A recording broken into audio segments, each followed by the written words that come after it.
Hello everyone, कैसे हो आप सब। आज हम लेके आए हैं एमसीक्यू सॉल्यूशन चैप्टर के। केमिस्ट्री का टॉपिक है सॉल्यूशन। इसमें से बहुत बेसिक से क्वेश्चंस आते हैं जिसमें न्यूमेरिकल पार्ट भी आ सकता है, थ्योरेटिकल पोर्शन भी आ सकता है। सो हम दोनों पोर्शंस कवर करेंगे। तो चलो स्टार्ट करते हैं। Question number 1, a solution of amalgam of mercury with sodium contains. ठीक है, हमारे पास एक सॉल्यूशन है मरकरी का विद सोडियम के साथ। तो बताना है कि वो कौन सा सॉल्यूशन है।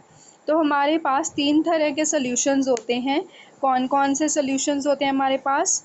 Solid solution, second liquid solution, third हमारे पास होता है गैसियस सॉल्यूशन। तो सॉलिड सॉल्यूशन कौन सा होता है? जिसमें सॉल्वेंट क्या हो? सॉल्वेंट सॉलिड स्टेट में हो। ठीक है। लिक्विड सॉल्यूशन कौन सा होता है? जिसमें हमारे पास सॉल्वेंट लिक्विड स्टेट में होता है। एंड गैसियस सॉल्यूशन कौन सा होता है? जिसमें हमारे पास सॉल्वेंट क्या हो? गैसियस स्टेट में हो। तो हमें क्या दिया गया है? मरकरी दिया गया है विद सोडियम। तो हमें पता है कि मरकरी हमें कौन सी स्टेट में मिलती है? लिक्विड स्टेट में मिलती है। सोडियम हमें सॉलिड स्टेट में मिलता है। तो हमारे पास लिक्विड है, हमारे पास देखो मरकरी, एंड सॉलिड स्टेट में क्या है? सोडियम। तो हमारे पास ये कौन सा सोल्यूशन बन गया? It is a solid solution. ठीक है, तो हमारे पास इसका करेक्ट आंसर क्या होगा? Amalgam of mercury with sodium is example of solid solution.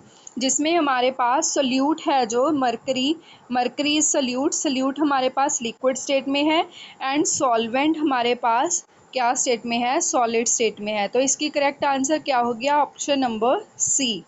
I hope आपको क्लियर हो गया होगा question. Now move to the question number 2।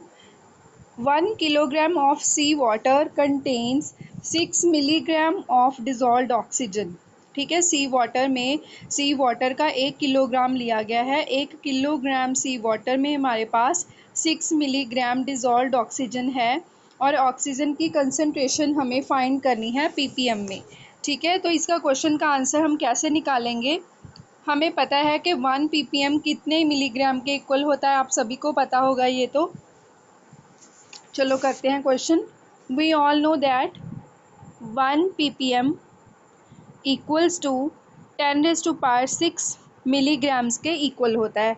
हमारे पास गिवन क्या है कि 1 किलोग्राम सी वाटर में हमारे पास 6 मिलीग्राम क्या है? ऑक्सीजन है। तो हमारे पास हमने देखना है कि पीपीएम में, पार्ट्स पर मिलियन में, इसकी ऑक्सीजन की कंसंट्रेशन कितनी होगी। तो हम 1 किलोग्राम को मिलीग्राम्स में कन्वर्ट कर लेंगे। 1 किलोग्राम में हमारे पास 1000 ग्राम्स होते हैं। 1000 ग्राम्स में हमारे पास 10⁻⁶ मिलीग्राम्स होते हैं। तो 10⁻⁶ मिलीग्राम्स वाटर में हमारे पास 6 मिलीग्राम क्या है? ऑक्सीजन है। तो हमारे पास 1 मिलीग्राम वाटर में कितनी होगी? 6/10⁻⁶। तो ये कितना बन गया? 6 इंटू 10⁻⁻⁶। ठीक है, 10⁻⁻⁶ किसके बराबर होता है? पीपीएम के। तो हमारा आंसर कितना आ गया? 6 पीपीएम। तो हमारे पास 1 किलोग्राम में हमारे पास 6 पीपीएम पार्ट्स पर मिलियन क्या है? ऑक्सीजन डिजॉल्व्ड है। ठीक है, तो हम ऐसे इस क्वेश्चन को कर सकते हैं। Next question number 3। Question number 3 में भी हमारे पास न्यूमेरिकल है। मोलैरिटी का सिंपल क्वेश्चन ही आता है, इसका हमारे पास मोल फ्रैक्शन का आ सकता है। तो क्वेश्चन नंबर 3 क्या है हमारे पास? Mole fraction of solute in 1 molar aqueous solution is. हमने मोल फ्रैक्शन फाइंड करना है सोल्यूट का 1 मोलर एक्वस सोल्यूशन में। तो हमारे पास सबसे पहले मोल फ्रैक्शन ऑफ सोल्यूट का फॉर्मूला क्या होता है हमारे पास? Number of moles of solute upon number of moles of solute plus number of moles of solvent. ठीक है, मतलब टोटल नंबर ऑफ मोल्स। हमारे पास देखो क्या दिया गया है, उन्होंने क्वेश्चन में क्या दिया है हमें कि फाइंड करो मोल fraction of solute in 1 molar aqueous solution. Aqueous का मतलब क्या होता है? Water.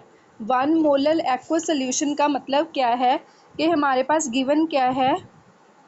1 mole of solute given है हमारे पास इन 1 किलोग्राम ऑफ वाटर। ठीक है, सल्यूट के नंबर ऑफ मोल्स कितने दिए रखे हैं हमारे पास, 1 मोल दिया रखा है। तो हमने number of moles of solvent निकालने हैं। ठीक है, number of moles of salute तो हमारे पास कितना है, 1 है। ठीक है, नीचे क्या आ जाएगा, 1 प्लस सॉल्वेंट के निकालने हैं बस, इसमें और कुछ नहीं करना। तो सॉल्वेंट क्या है हमारे पास, वाटर। तो वाटर कितना दिया रखा है, 1 किलोग्राम्स। तो हमें ग्राम्स में कन्वर्ट करें तो हमारे पास गिवन मास कितना हो गया, 1000 ग्राम्स। ठीक है, नीचे क्या होता है, नंबर ऑफ मोल्स पता है ना कैसे निकालते हैं, given mass upon molar mass. तो गिवन मास ऑफ वाटर कितना है हमारे पास, 1 kilogram, that is 1000 grams, divided by molar mass. Molar mass water का कितना होता है, 18। तो आप जब इसको सॉल्व करेंगे तो हमारे पास क्या आंसर आ जाएगा इसका, देखो इसका आंसर हमारे पास आ जाएगा 55.55। ठीक है, कितने मोल्स आ गए, 55.55। तो यहाँ पे पुट कर दो 55.5। ठीक है, दोबारा कर देती हूँ यहाँ पे मैं। तो हमारे पास कितना आंसर आ जाएगा, ऊपर क्या थे हमारे पास मोल्स सल्यूट के, 1 अपॉन 55.5। तो जब आप इसको सॉल्व करेंगे तो हमारे पास कितना आ जाएगा, इसका आंसर 0.0177। ठीक है, तो करेक्ट आंसर देखो कौन सा बना, ऑप्शन नंबर बी। ठीक है, आप इसका स्क्रीनशॉट ले लो, साथ साथ इसकी पीडीएफ मैं अवेलेबल कर दूंगी डिस्क्रिप्शन बॉक्स में। सभी की इस बार मैं पीडीएफ अपलोड कर रही हूँ, अगर किसी को प्रॉब्लम होगी तो आप वहाँ पे देख लेना क्वेश्चंस। ठीक है, तो इसका स्क्रीनशॉट ले लेना आप सोल्यूशन का। ठीक है, तो कुछ नहीं किया हमने मोल फ्रैक्शन निकालना था। हमारे पास नंबर ऑफ मोल सल्यूट के गिवन थे, सॉल्वेंट के निकाल के जस्ट फॉर्मूला में पुट कर दिए। ठीक है, तो हमारे पास ऑप्शन कौन सी आ गई, ऑप्शन नंबर वी। ठीक है, now move to the question number next, question number 4। ठीक है, क्वेश्चन नंबर 4 में क्या दिया रखा है, at what concentration does the solution of ethylene glycol used as antifreeze.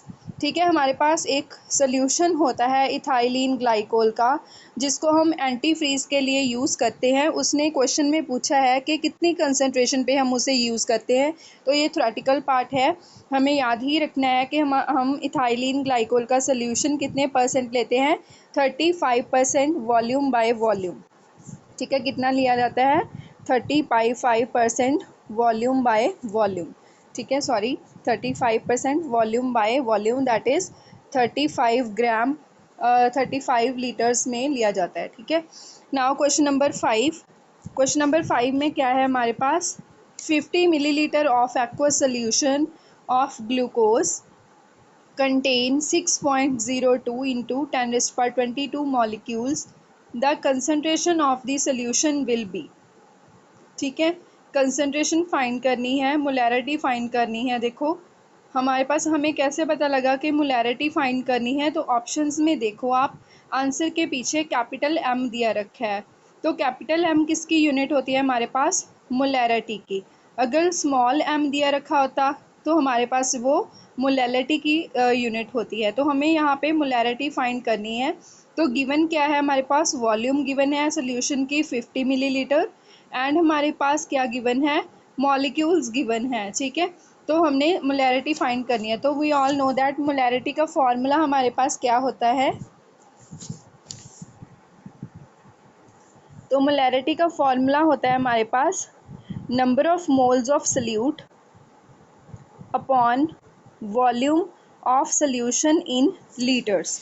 ठीक है, तो हमें नंबर ऑफ मोल्स चाहिए सल्यूट के, एंड वॉल्यूम चाहिए। वॉल्यूम तो हमारे पास गिवन है, वॉल्यूम कितनी गिवन है हमारे पास, देखो वॉल्यूम गिवन है 50 मिलीलीटर। ठीक है, तो हमें क्या चाहिए, हमें नंबर ऑफ़ मोल्स चाहिए। तो नंबर ऑफ़ मोल्स हम कैसे निकालेंगे, देखो नंबर ऑफ़ मोल्स निकालने का क्या मेथड है, हम कैसे इसके नंबर ऑफ़ मोल्स निकाल सकते हैं। तो नंबर ऑफ़ मोल्स निकालने के लिए हम क्या करेंगे, हमें पता है कि एक मोल में कितने नंबर ऑफ़ मॉलिक्यूल्स होते हैं, सभी को पता ना एवोगैड्रो नंबर के जितने। तो वी ऑल नो दैट कि एक मोल में हमारे पास कितने नंबर ऑफ़ मॉलिक्यूल्स होते हैं, 6.022 इंटू 10 raised to power 23। ठीक है। बट हमें क्वेश्चन में कितने दिए रखे हैं 6.02 इंटू 10⁻22। ठीक है, तो हमारे पास अगर हमने 6.02 इंटू 10⁻22 मोल्स लेने हैं तो एक इसका एक 10 जो बचा है यहाँ पे देखो, पावर पहले 3 थी ना, अब हमने 10⁻22 लेना है तो एक पावर किधर चली गई, इधर चली गई, 1/10 हो गया। तो हमारे पास इतने पार्टिकल्स में कितने मोल बन गए 0.1 मोल्स। ठीक है, तो इतने नंबर ऑफ पार्टिकल्स में हमारे पास कितने मोल्स गिवन प्रेजेंट हैं 0.1 मोल हमारे पास प्रेजेंट है। तो नंबर ऑफ मोल्स आ गए, तो इसमें हम पुट कर देंगे। तो हमारे पास नंबर ऑफ मोल्स कितने हैं 0.1 डिवाइडेड बाय वॉल्यूम कितनी है हमारे पास 50 मिलीलीटर। मिलीलीटर को हम लीटर में कन्वर्ट करने के लिए ऊपर 1000 के साथ मल्टीप्लाई कर देंगे। ठीक है, 10⁻3 के साथ कर दो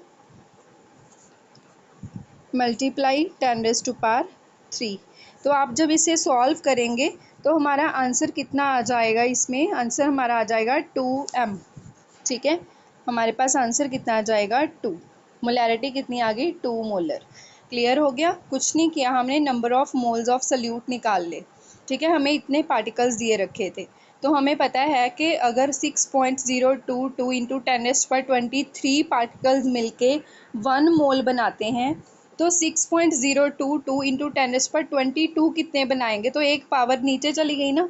ठीक है, तो कितने मोल्स हो गए 0.1 मोल्स। तो यहाँ फॉर्मूला में पुट किया है, जस्ट हमारा आंसर आ गया, तो इसकी option number D is correct answer. ठीक है, now question number 6, a solution of chloroform in di ethyl ether is. ठीक है, तो हमारे पास देखो सोल्यूशन दो तरह के होते हैं, दो हमारे पास प्रॉपर्टी शो करते हैं। एक सोल्यूशन होते हैं आइडियल सोल्यूशन, एक होते हैं हमारे पास नॉन आइडियल सोल्यूशंस। ठीक है, आइडियल सोल्यूशंस जो होते हैं हमारे पास वो कौन से होते हैं, जो रॉल्स लॉ को ओबे करते हैं। ठीक है, जो रॉल्स लॉ को ओबे करते हैं। ठीक है, एंड नॉन आइडियल सोल्यूशंस कौन से होते हैं, नॉन आइडियल सोल्यूशन जो इस लॉ को ओबे नहीं करते। ठीक है, does not obey the law. तो नॉन आइडियल सोल्यूशन में हमारे पास दो कैटेगरीज देखने को मिलती हैं, डेविएशंस आती हैं हमारे पास। नॉन आइडियल सोल्यूशन के ग्राफ्स में हमारे पास दो डेविएशंस आती हैं।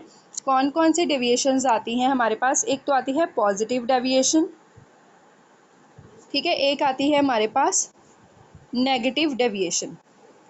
तो कई नॉन आइडियल सोल्यूशन ऐसे हैं जो पॉजिटिव डेविएशन शो करते हैं, कई नॉन आइडियल सोल्यूशन ऐसे हैं जो नेगेटिव डेविएशन शो करते हैं। ठीक है, तो इन्होंने क्या पूछा है, नेगेटिव, देखो पॉजिटिव डेविएशन और नेगेटिव डेविएशन के भी हमारे पास क्वेश्चन आ सकते हैं कि इसकी प्रॉपर्टीज़ क्या होती हैं।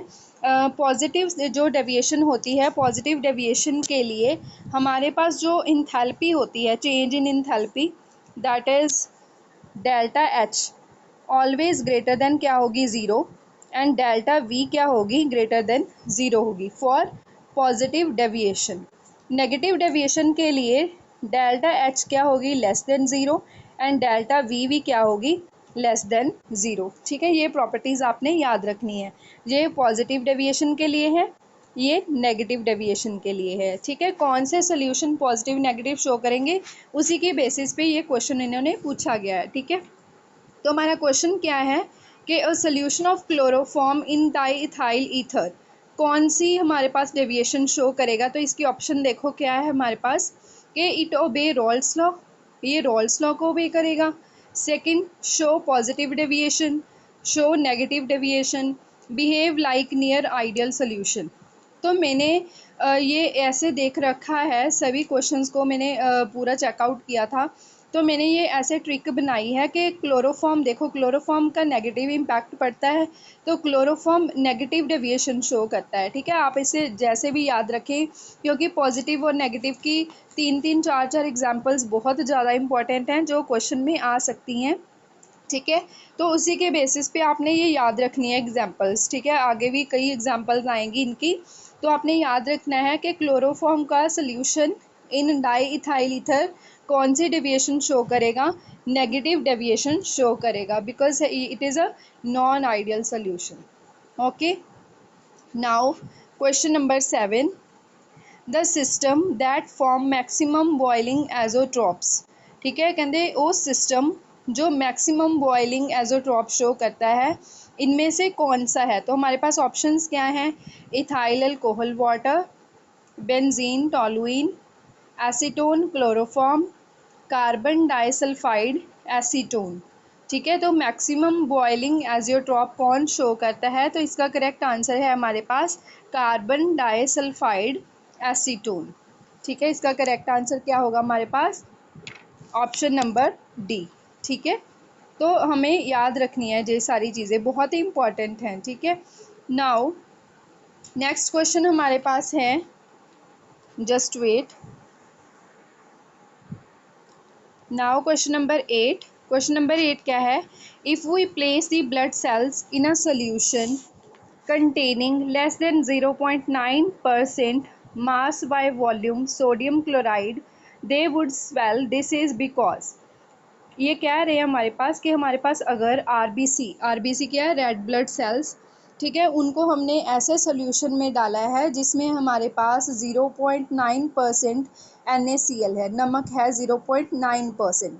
ठीक है, तो वो जो ब्लड सेल्स होते हैं वो स्वेल कर जाते हैं, फूल जाते हैं। क्यों होता है ये? क्या होता है? हमें सभी को पता होगा इसका आंसर। ठीक है, इसका आंसर क्या होगा हमारे पास? वो फूल क्यों जाते हैं? Because solution is hypotonic. कौन सा सोल्यूशन होता है? वो हाइपोटोनिक होता है। तो हमारे पास देखो 3 तरह के सोल्यूशंस होते हैं, आप सबने पढ़ रखे होंगे, हाइपोटोनिक, हाइपरटोनिक एंड आइसोटोनिक। ठीक है, हाइपोटोनिक क्या होता है? जिसमें ऑस्मोटिक प्रेशर कम होता है, ठीक है, as compare to the another. And hypertonic जिसमें ऑस्मोटिक प्रेशर ज़्यादा होता है, आइसो में सेम ऑस्मोटिक प्रेशर होता है।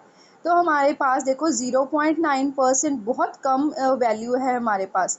सो देखो सोडियम क्लोराइड की वैल्यू इतनी ज़्यादा कम है, तो इसका ऑस्मोटिक प्रेशर क्या होगा एज़ कम्पेयर टू दूसरी वाली चीज़? ज़्यादा अपने पास कम होगा ना, तो इसकी कंसनट्रेशन क्या है? कम है। तो कौन सा सोल्यूशन है वो? हाइपोटोनिक। तो कौन सा सोल्यूशन हो गया वो हमारे पास? Hypotonic solution. Now question number 9। Which of the following colligative property is used to calculate the molar mass of the biomolecules? कौन सी अपने पास colligative property है जो हम molar mass of biomolecules को find करने के लिए यूज़ करते हैं? ठीक है, तो हमारे पास we all know that 4 तरह की हमारे पास colligative properties होती हैं। colligative properties कौन सी होती हैं हमें सभी को पता है, जो सिर्फ किस पे डिपेंड करती हैं हमारे पास? Number of moles of solute. ठीक है, number of moles of solute पे डिपेंड करती हैं, उनके नेचर पे डिपेंड नहीं करती। ठीक है, तो हमारे पास 4 तरह की कॉलिगेटिव प्रॉपर्टीज़ होती हैं।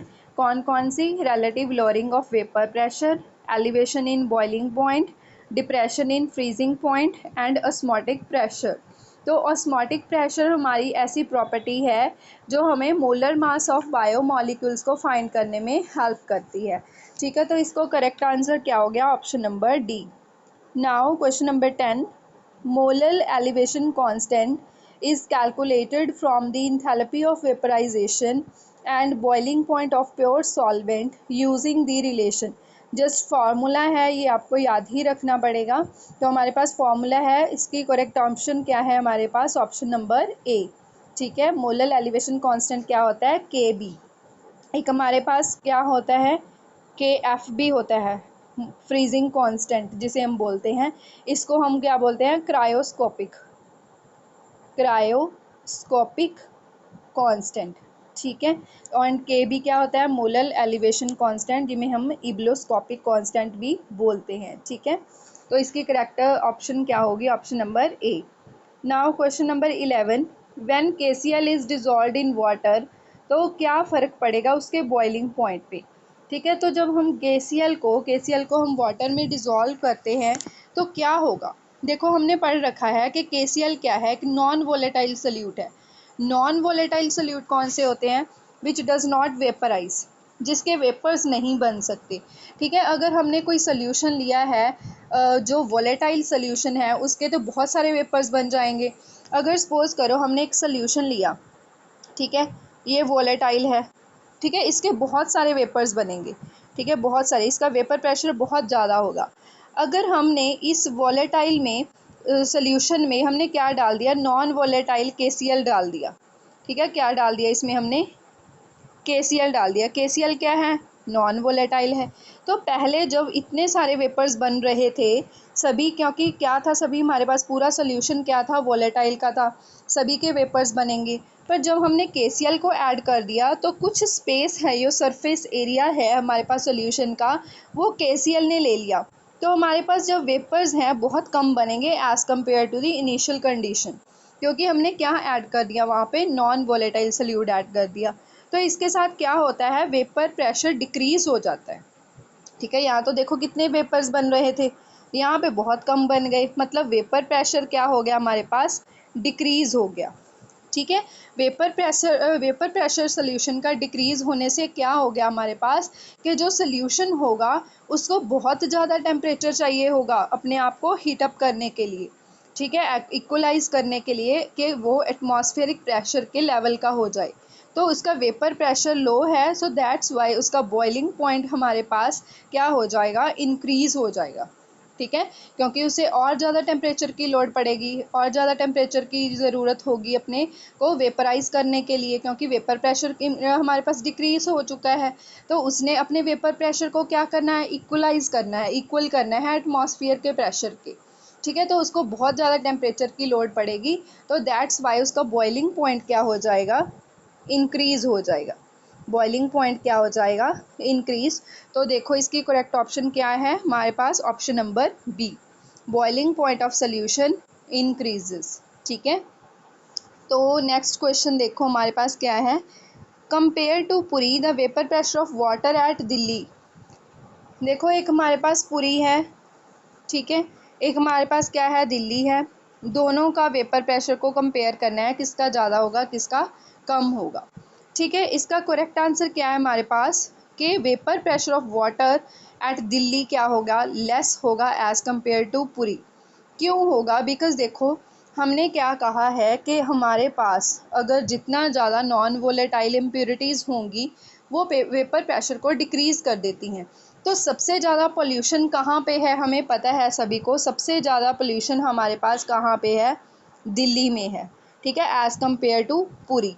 दिल्ली में हमारे पास बहुत ज़्यादा इम्प्योरिटीज़ होने के कारण, नॉन वोलेटाइल इम्प्योरिटीज़ होने के कारण वहाँ हमारे पास वेपर प्रेशर क्या हो जाता है, डिक्रीज़ हो जाता है, ठीक है, क्योंकि दिल्ली में बहुत पोल्यूशन है। पोल्यूशन में क्या है, नॉन वोलेटाइल इम्प्योरिटीज़ हैं, उसकी प्रेजेंस की वजह से दिल्ली में वेपर प्रेशर क्या होता है, डिक्रीज़ होता है। तो इसकी ऑप्शन क्या होगी, सी इज़ करेक्ट आंसर।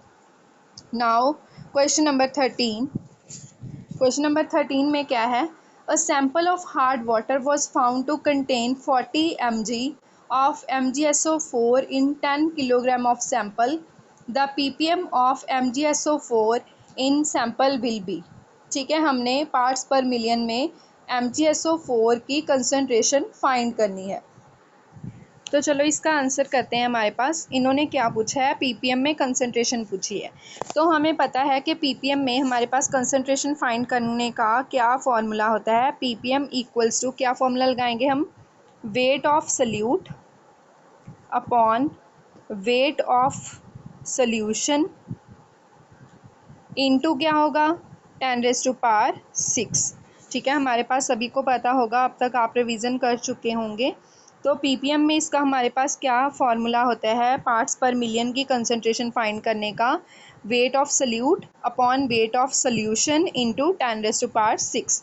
तो हमें वेट ऑफ सल्यूट कितना दिया रखा है, हमारे पास यहाँ पे कर देते हैं, wait of salute is 40 mg, नीचे वेट ऑफ सोल्यूशन, टोटल कितने हमारे पास कितने सोल्यूशन में है, सैंपल का वेट कितना है, 10 किलोग्राम्स। तो रजे 10 किलोग्राम्स को हम मिलीग्राम्स में कन्वर्ट करेंगे, तो 10⁻3 ग्राम्स में कन्वर्ट करेंगे, तो 10 इंटू 10⁻3 लगा दिया, साथ में क्या आ गया हमारे पास, 10⁻6, ठीक है। तो कटा दो आप इसको, कटिंग करो, ठीक है, 3 कट गए। तो हमारे पास कितना आंसर आ गया इसका, हमारे पास 4 ppm, कितना आंसर आ गया हमारे पास, 4 ppm, ठीक है। इसका करेक्ट आंसर क्या हो गया, 4 ppm। ठीक है, सॉरी जस्ट मिस्टेक होगी यहाँ पे, क्योंकि क्वेश्चन में हमें मिलीग्राम में दिया रखा है, तो मिलीग्राम को भी हमें ग्राम में कन्वर्ट करना होगा ना। Just wait. तो देखो फॉर्मूला वही रहेगा। ऊपर क्या था हमारे पास, weight of solute. Weight of solute हमारे पास कितना था, 40 mg। ठीक है, सोल्यूशन का कितना था, 10 किलोग्राम्स इंटू क्या आएगा, 10⁻⁶। ठीक है, अब इसे कन्वर्ट करना है। देखो ये कन्वर्ट करना रह गया था हमारा। 40 मिलीग्राम मतलब क्या हो गया, 40 इंटू 10⁻³ ग्राम्स। मिलीग्राम को ग्राम्स में कन्वर्ट कर लिया। नीचे 10 किलोग्राम्स में ग्राम्स कितने हो गए, 10 इंटू 10⁻³ ग्राम्स इंटू क्या आ गया, 10⁻⁶। तो आप सभी पावर्स को जब कटा देंगे तो हमारे पास कितना आंसर बचेगा, 4 ppm। तो कितनी कंसनट्रेशन है हमारे पास, 4 ppm हमारे पास क्या आ गई, इसकी कंसनट्रेशन आ गई। ठीक है, आई होप आपको क्लियर हो गया होगा अब ये वाला क्वेश्चन। नाउ क्वेश्चन नंबर कितने पे आ गए हम, क्वेश्चन नंबर 14। क्वेश्चन नंबर 14 में क्या है, if the molarity of solution of sulphuric acid is 1.35, molarity दी रखी है 1.35, then its molarity will be, molarity कितनी होगी, मोलैरिटी गिवन है। तो हम कैसे देखो इसको करेंगे, हम कंसीडर कर लेंगे कि हमारे पास यहाँ पे लिख देते हैं कि हमारे पास क्या है, सोल्यूशन क्या है, लेट कर लेंगे, लेट सोल्यूशन 1 लीटर सोल्यूशन है हमारे पास, 1 लीटर को हम कैसे लिख सकते हैं, 1000 सेंटीमीटर क्यूब। ठीक है, तो हमारे पास नंबर ऑफ़ मोल्स कितने आ गए, number of moles of H2SO4 कितने आ गए हमारे पास, दिए रखे हैं 1.35, क्वेश्चन में दिए रखे हैं। ठीक है, तो वेट ऑफ सोल्यूशन कैसे निकालते हैं, हमें पता है ना, डेंसिटी दी रखी है। देखो यहाँ पे डेंसिटी कितनी है हमारे पास, 1.02। तो डेंसिटी का फॉर्मूला क्या होता है हमारे पास, मास पर यूनिट वॉल्यूम। तो मास कैसे निकालेंगे, डेंसिटी इंटू वॉल्यूम। तो हमारे पास वेट ऑफ सोल्यूशन कितना आ जाएगा, weight of solution equals to क्या आ जाएगा, 1000 इंटू 1.02। तो हमारे पास वेट कितना आ गया, 1020 ग्राम्स। तो सोल्यूशन का वेट हमारे पास कितना आ गया, 1020 ग्राम्स। ठीक है, नाउ हमें क्यों किसका वेट निकालना है, सल्फ्यूरिक एसिड का। सल्फ्यूरिक एसिड का कितना होगा, 1.35 नंबर ऑफ मोल्स दिए रखे हैं इंटू मोलर मास 98। कौन सा फार्मूला लगाया है, नंबर ऑफ मोल्स वाला। क्या फार्मूला होता है, given mass upon molar mass. यहाँ से निकाल जाएंगे ना, नंबर ऑफ मोल्स दिए रखे थे, मोलर मास हमारे पास कितना होता है 98। तो इसका वेट कितना आ गया हमारे पास, देखो इसको सॉल्व करके 132.3 ग्राम्स। ठीक है, हमारे पास कितना आ गया, 132.3 ग्राम्स। तो हमारे पास सोल्यूट का वेट आ गया, सॉल्वेंट का वेट आ गया। ठीक है, तो वेट ऑफ वाटर सोल्यूशन का आ गया एंड सोल्यूट का। तो सॉल्वेंट का कितना होगा, तो हम निकाल लेंगे वाटर का weight of water, weight of water इसको इसके माइनस कर देंगे तो कितना आ जाएगा, 1020 माइनस 132.3। तो कितना आंसर आ गया हमारे पास, 887.7 ग्राम्स। ठीक है, अब हमने क्या निकालनी थी, मोलैरिटी निकालनी थी, तो मोलैरिटी का फॉर्मूला क्या होता है हमारे पास, number of moles of solute upon mass of solvent in kgs. तो देखो हमारे पास मास आ गया सॉल्वेंट का, नंबर ऑफ मोल्स हमारे पास 1.35 थे। तो आप इसे फॉर्मूला लगा के जब सॉल्व करेंगे तो हमारे पास देखो क्या आंसर आ जाएगा, इसे सॉल्व करो तो हमारे पास कितने आ गए। देखो क्या होता है, नंबर ऑफ़ मोल्स ऑफ, अपने पास मोलैरिटी का फॉर्मूला नंबर ऑफ़ मोल्स कितने थे, 1.35 अपॉन मास ऑफ सॉल्वेंट। ये सभी कुछ हमें मास ऑफ सॉल्वेंट निकालने के लिए दिया करा है, पूरा जो भी हमने किया है। तो मास ऑफ सॉल्वेंट हमारे पास कितना आ गया, 887.7 ग्राम्स। ठीक है, तो इसे हमें क्या लेना है किलोग्राम्स में, तो मल्टीप्लाई बाय 1000। तो जब आप इसको सॉल्व करेंगे तो हमारे पास आंसर आ जाएगा 1.52 एम। एम क्या है, मोलैरिटी। ठीक है, तो ये हमारा करेक्ट आंसर आ गया। तो इसकी ऑप्शन कौन सी है, ऑप्शन नंबर सी। ठीक है, आई होप आपको क्लियर हो गया होगा। Now move to next question, question number 15। आज हम 15 क्वेश्चंस ही करेंगे क्योंकि काफ़ी लंबी हो गई है वीडियो, तो नेक्स्ट 50 क्वेश्चंस मैं कल अपलोड कर दूंगी, ठीक है। तो नेक्स्ट देखो हमारे पास क्या है 15th question. If the molarity of dilute solution is doubled, the value of molar depression constant will be। क्या कह रहे हैं कि अगर हमारे पास कोई सोल्यूशन है जिसकी मोलैरिटी हमने डबल कर दी, तो उसके मोलर डिप्रेशन कांस्टेंट पे, के एफ पे, दैट इज़ क्रायोस्कोपिक कांस्टेंट, उस पे क्या इफ़ेक्ट पड़ेगा। तो जो हमारे पास मोलर डिप्रेशन कांस्टेंट होता है के एफ, ठीक है, it is independent of concentration terms. ये कंसंट्रेशन टर्म्स पे डिपेंड नहीं करता, ठीक है। ये कंसंट्रेशन टर्म जैसे मोलैरिटी होगी, ठीक है, मोलैलिटी होगी, इन पे डिपेंड नहीं करता। सो अगर तुसी मोलैलिटी को इंक्रीज़ करोगे, डिक्रीज़ करोगे, तो इसका कोई भी इफ़ेक्ट इस पे नहीं पड़ेगा। सो दैट्स वाई इसका आंसर क्या होगा कि it remain unchanged. Molar depression constant है, एक कांस्टेंट की वैल्यू कैसे वेरी कर सकती है किसी के कंसंट्रेशन के साथ, है ना। तो हमारे पास जो मोलर डिप्रेशन कांस्टेंट होता है के F, it is independent of concentration terms.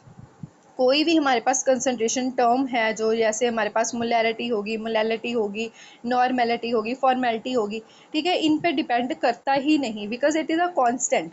So that's why it remain unchange. तो इसका करेक्ट आंसर क्या होगा हमारे पास, option number C, it remains unchanged. I hope आपको क्लियर हो गए होंगे। इसकी PDF मैं साथ में डिस्क्रिप्शन बॉक्स में अवेलेबल करवा दूँगी, ठीक है। Thank you so much.